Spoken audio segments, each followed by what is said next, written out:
Hi everyone, it's Plastic EP here from Melbourne, Australia. And I've got a very special guest. I've got international Ringo Starr tribute artist, Ringo Starr. And let me tell you, he's a dead ringer for Ringo. Coming in from Detroit City, rock capital of the world. How you going, Ringo? Hey, peace and love, Melbourne. How are you, brother?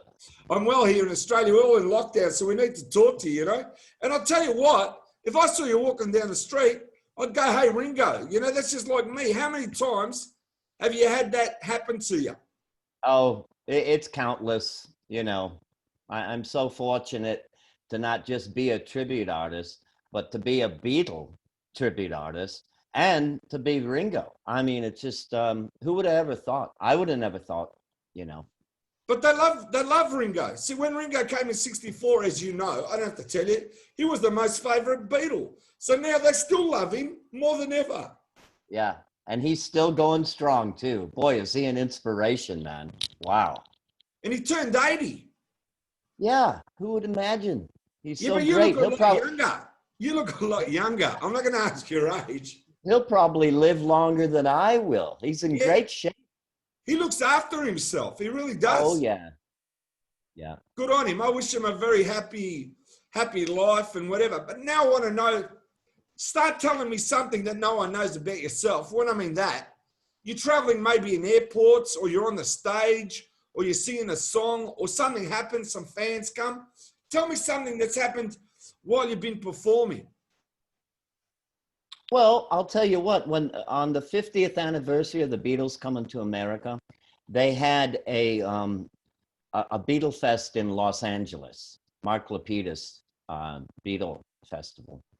And I was lucky enough to be called up on stage with some of the members from Wings and Mark Hudson. And I came out front and I sang Boys. And there was a woman who was dancing around and she fainted. And people were telling me, oh, she fainted. She thought you were Ringo. And I go, that can't be, Well, that word got out all around the festival that day. And I couldn't believe it. And then finally we found out that she had a blood sugar situation going on. And it was, she passed out for another reason, not because she saw me. But it was quite funny at the time, It's not like they're throwing themselves under the bus for you, you know what I mean? And now Ringo doesn't sign. So now when they come up to you, you can say, sorry, no signatures unless you give them on charity. You know what I mean? Yeah, I've done that as a joke. It really gets a laugh out of people. And then, of course, I'll sign whatever they want me to sign. He's very good for his charity. Oh, yeah. Yeah. He raises a lot of money. A lot of people don't know. It's true. I just interviewed someone yesterday and he goes and does artwork and he goes around with tours. Yeah. Yeah. In fact, I've been, when his artwork has come to Detroit, I was asked a couple times to come down to the gallery and hang out for the day and take pictures with people and stuff. And it really, just for that millisecond or second or however long sometimes, they don't know if it's Ringo or not, It just, it amazes me. If Ringo had a concert, he could use you as a decoy any time of the day. Yeah, I suppose he could, Can you imagine you going in the front door and everyone's going crazy while he goes in the back door? I reckon that would be great. It'd be a little comical, And, who else could it be? I mean, who else could it be? I mean, I'm telling you, I rate you at number one, the number one tribute artist. Make no doubt about it. As I said, I've had Javier Parisi from Argentina. He's number one. You're number one. Now, I know a lot of people that play Paul, right? Like Mitch Wiseman, like Tony Kishman. Tony Kishman, exactly. He's a good friend of mine. So you know what I mean? So I've nearly covered everyone. Plus, I did Jimmy Poe, right? Oh, yeah. Love Jimmy. Right. I interviewed him. So I've basically gone through everyone now. All I need now is for the real Ringo to turn up. and I need the real Paul. That's all I need. Right. And you know that song, all you with a little help from my Friends, yeah. You know what happens? The more famous you get a lot of friends, but then you can appreciate that sometimes less friends is better. I can appreciate that. Well, you can never have too many friends, I don't think, but good friends, the ones you can trust and love, at this point in our lives, you know, you can count them on almost a half a hand. You know what I mean? I just want to tell you something you're going to find fascinating, right?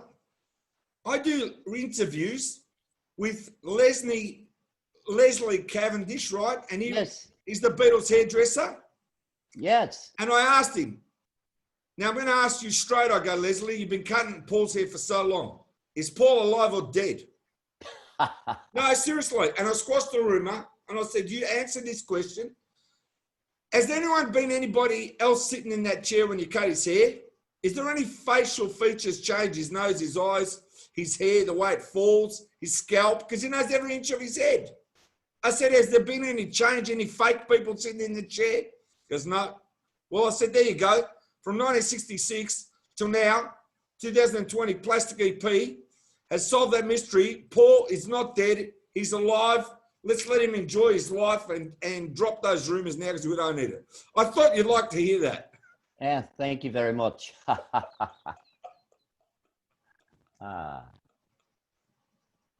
You know what I like about Ringo? If you think about his role in the Beatles, right? He was such a big part of the Beatles, but he never made like a real big deal. He was at the back and he just basically did his job. As I said, put his head down a bit and just played those fantastic beats and fills. And he's one of the best drummers in the world.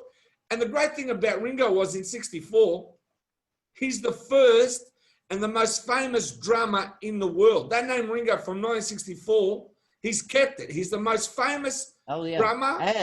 And he's the richest one too. Well, okay. I don't know about the wealth, but I also want to say. Oh, it's true. It's true.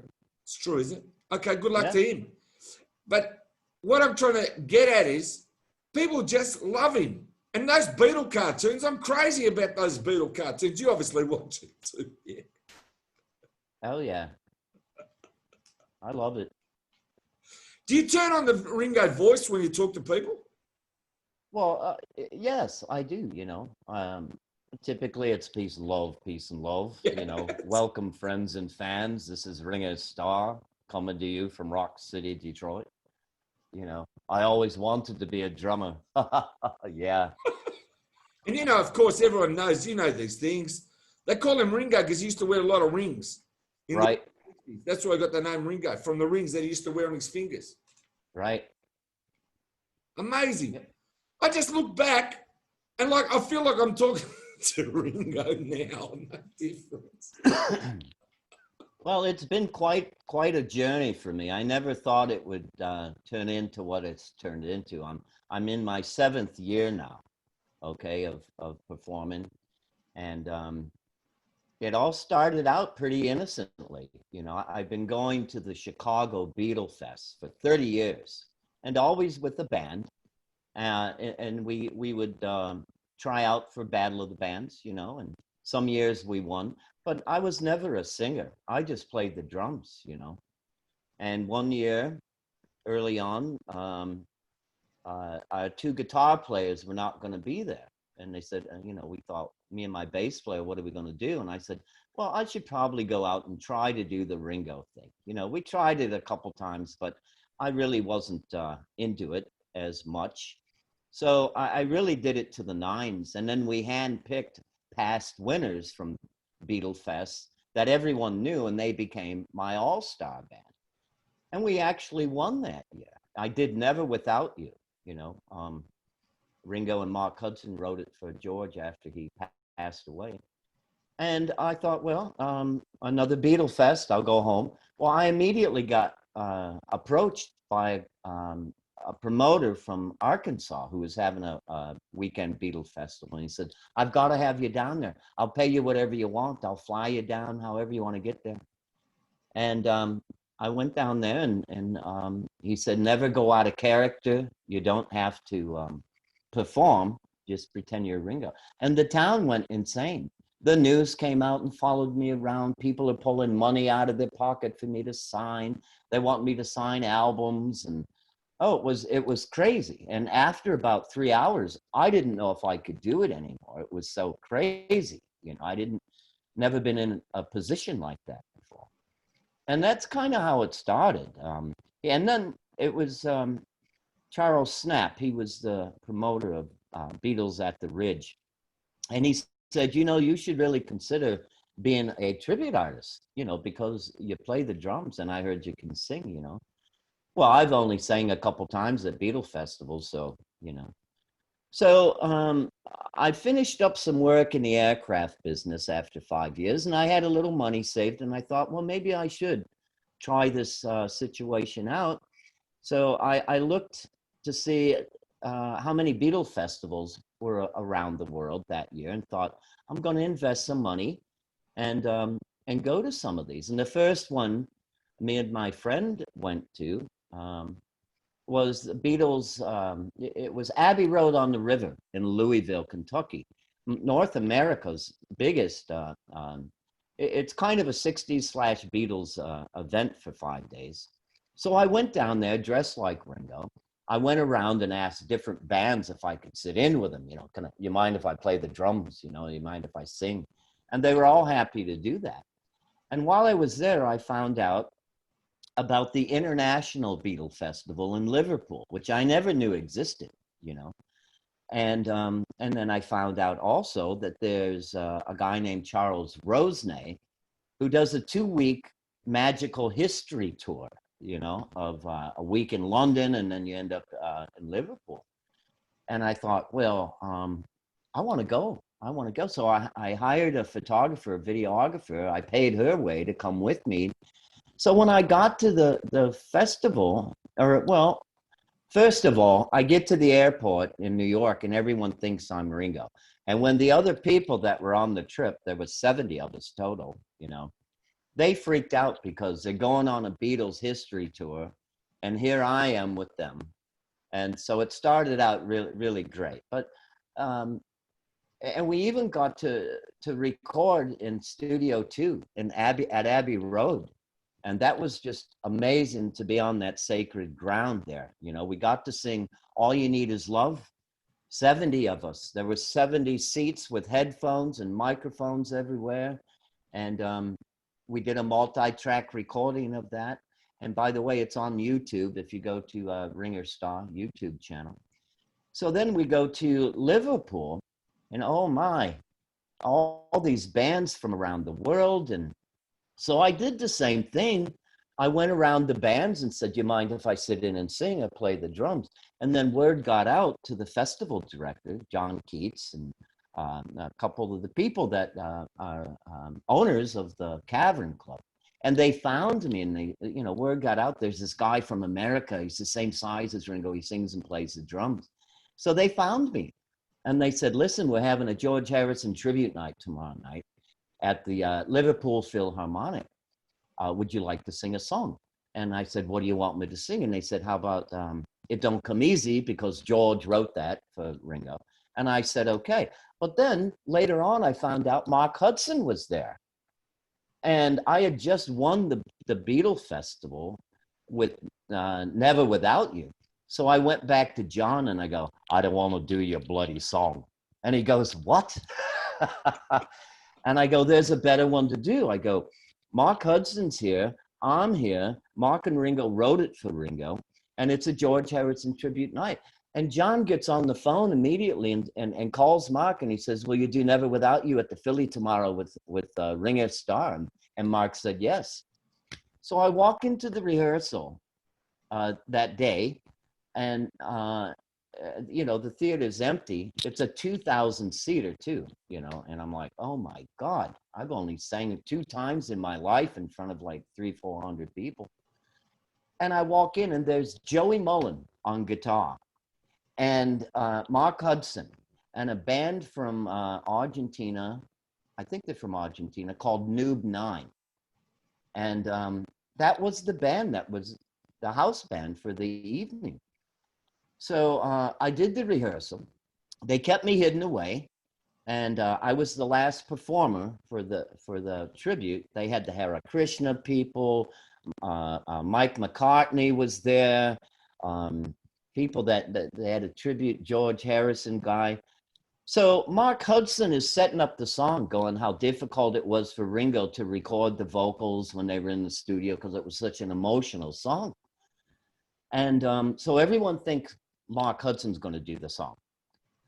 So he says, so ladies and gentlemen, Ringo Starr. Well, nobody hears Ringo, okay? They hear Ringo. And I walk out, I've got a white shirt on and a black suit, and the people, they didn't know what to think. And I came out, I did the song, I was scared to death, and I got a standing ovation and walked off the stage, and I thought, wow, how incredible was that? I can't believe this just happened to me, you know? But little did I know that promoters and festival directors from all over the world go to the International Fest scouting for new talent. And after that trip, my phone didn't stop ringing for 5 years straight. 7, 9 months out of the year, I was being flown to 7 different countries multiple times: Peru, Mexico City, Brazil, up in Canada, Belgium, and they gave me their best musicians when I'd get to town. They'd assign their best Beatle band to me, you know, and I would send them my set list in advance, the keys that I sing the songs in, and they're all live Ringo tracks, not studio tracks, okay?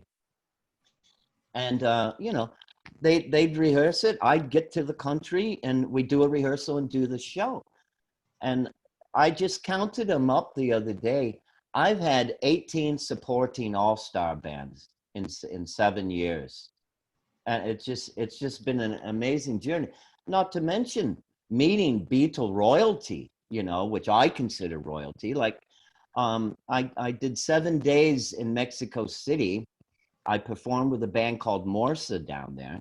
But I did questions and answers with May Pang, you know, and Frida Kelly.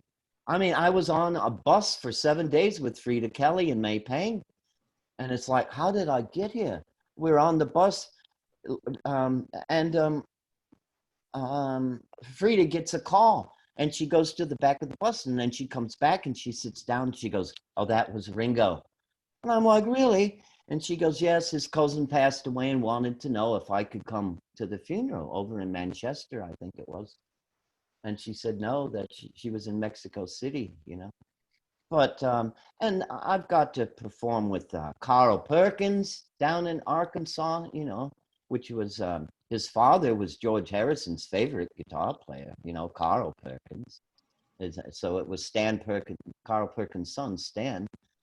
And yeah, it's just been an amazing journey, and it's still going on.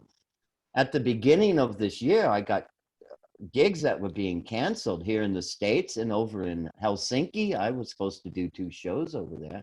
And I thought, well, that's the end of Ringer, at least this year, you know.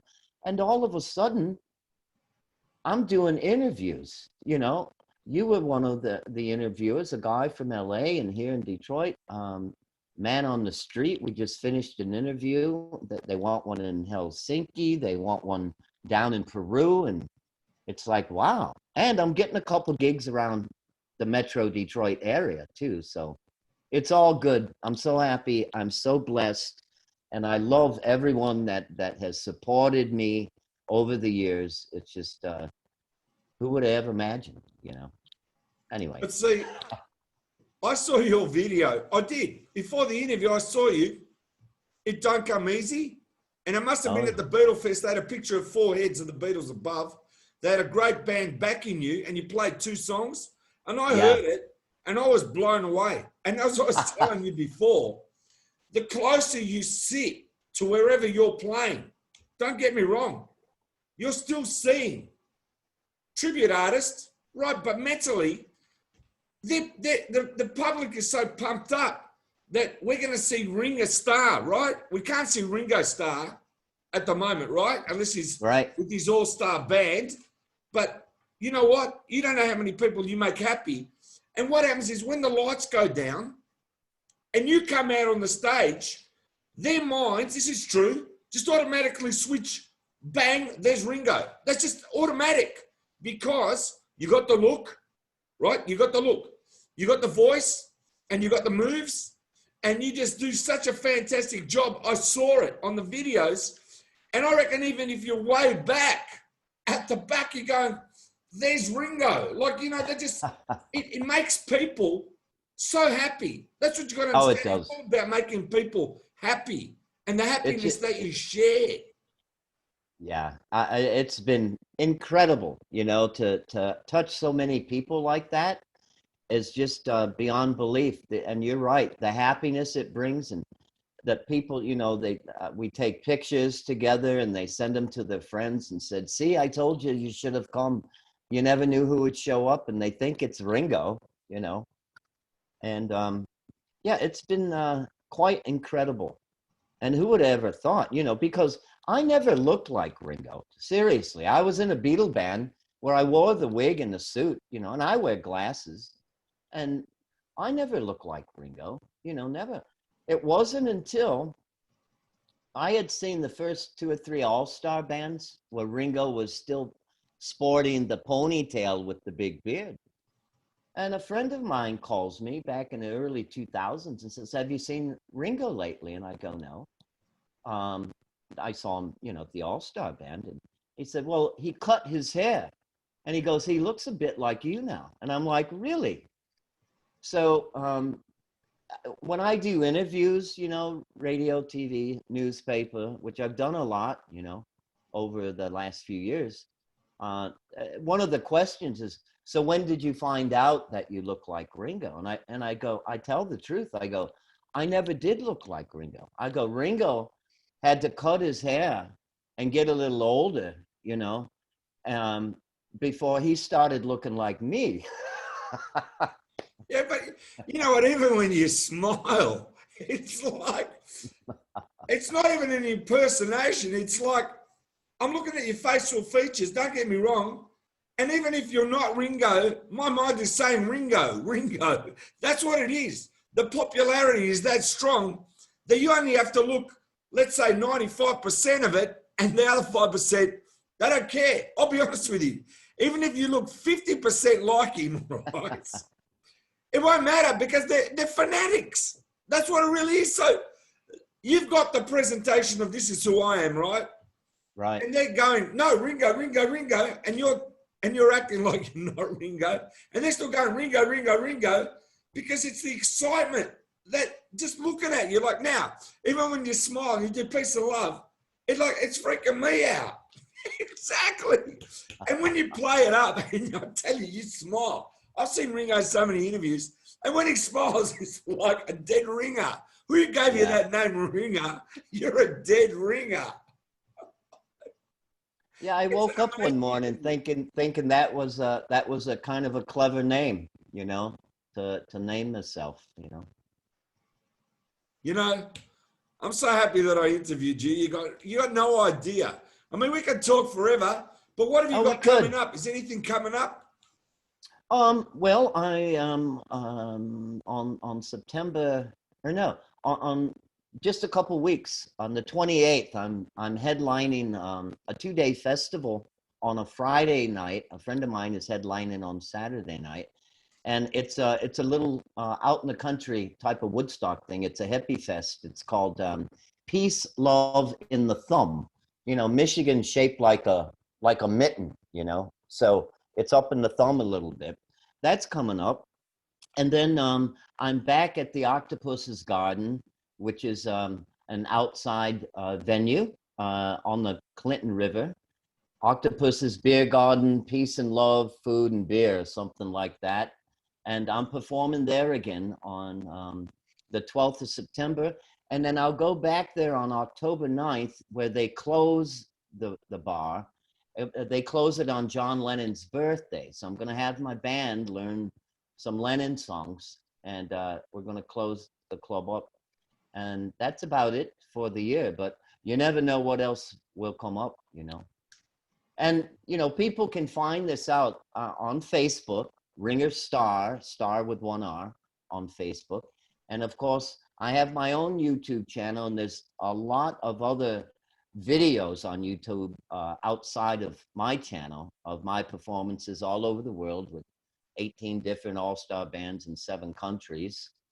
And I also have a website where they can contact the office. It's www.tributeartistringo.com. And I'm hoping that next year we get to do some more touring, you know, because that's really all I want to do. I would just love to stay on the road for the rest of my life, you know. But we'll Exactly. see. Now, I've just got to say, our good friend Charles Rosen, and you know he's our good friend. He got us together, right? Oh, yeah. Now, you know, he's got a big event called Remembering Lennon, Imagine 80. Do you know that on John Lennon's birthday, the 9th of October? Yeah, I saw. I think, what's it up in New Jersey? I think. No, it's in Connecticut, right? Connecticut, right on. You know what happens is, I'm just saying, it's in Newark Concert Hall. Now, while we're doing this interview, would you just mind going into the Ringo voice and saying, Imagine 80. Well, remember Lennon, Imagine 80 on October the 9th. Make sure you check it out. Would you be kind enough to do that? Remembering John Lennon, October 9th in Connecticut. I hope to see you there. I won't be there, but I hope you all get to go. Is that good enough? And now do the peace and love. We're going to do the peace and love. Peace and love, peace and love. It's the only way. Peace and love. Well, from Detroit, I want to tell you, you know, the world loves Ringo, but I can tell you what, the world loves Ringo Starr as well. I can just imagine. I can't wait to actually see you one day in concert, and I'll come up and say hello. I can't wait. If you come to Australia, as I said, you and I hooking up, and I'll take you to some places. I just want to see people's reaction when we go to eat. Hey, do you ever get to the States? Do you ever come to the States? I've been 3 times. Oh, really? I think I saw some of your video. You're in Los Angeles. Yeah, that's right. Yeah. I did some videos. I went to Los Angeles on purpose because I just want to say I've written 2,000 songs. So I went to do a video called Hey Bananas, We Think You're Groovy, right? And I did the video. I'm going to send it to you. You're going to have a laugh, I'd love to see it. You'd love it. I'd love to see it. And what happens is I did the video of me walking down Hollywood Boulevard where the stars are. First time I was there. So I'm wearing the gold suit because I wear a gold jacket and I wear like a black T-shirt and I wear these glasses. These are the original glasses. I'm still wearing them. That's why I'm called Plastic EP. I just want to tell you where Plastic EP comes from, right? Yeah, right. In 1981, I was in a band called Plastic EP and the Records. If you go to YouTube, you look it up, or if you just go on the net and type in Plastic EP and the Records, you'll see when I started as a young man. I'm 23 years old and I've released my first single on vinyl. Wow. Yeah, so you're going to love this story. So we do a record, a 7-inch single, which is called, on one side it's called At Home, on the other side it's called 3 Special Words. So it was like Australian punk. So you got to understand we're a bit behind the 8 ball here, and punk is still big in 1981, even though it was huge in like 79, because we're behind the 8 ball. We don't know what's going on down here. Right? So anyway, we go to record a second single, and it's called When You Want to Make a Record. And on the back is a song called I'm Not Coming Back. So we record this song, and then we go back to finish it off, and guess what? The master tape has disappeared. So we got a song called When You Want to Make a Record, and we can't make the record. We can't make the record. Right. And anyway, we put it, lucky we had the song on cassette. So get this, 38 years later, I get contacted. I tell them about the song that wasn't released, and they released it 2 years ago. And the second single that never was released, and they put out the singles again. And then at the time, after we did 2 singles, I said, look, Plastic EP and the records is too long. It's like Cliff Richard in the Shadows. Now we've got to sort of go into pop. So let's drop the records. We're going to call ourselves the EPs, but I'm going to keep the name Plastic EP. And of course, as you know, a 7-inch record with 2 songs on one side and 2 songs in the other, right, is remember those. extended play and EP. Right. Made of vinyl, which is another word for plastic. So that's where the Plastic EP comes from. I love it. Look, just say peace and love before we say goodbye. Hey, look, man, I got to tell you, I love you. I made a real friend, and we got to keep in touch because you're just a buzz. Oh, yeah. Contact me. Stay in touch. We'll stay in touch for sure. All right. Peace and love. Peace and love, brother. Peace and love, Melbourne.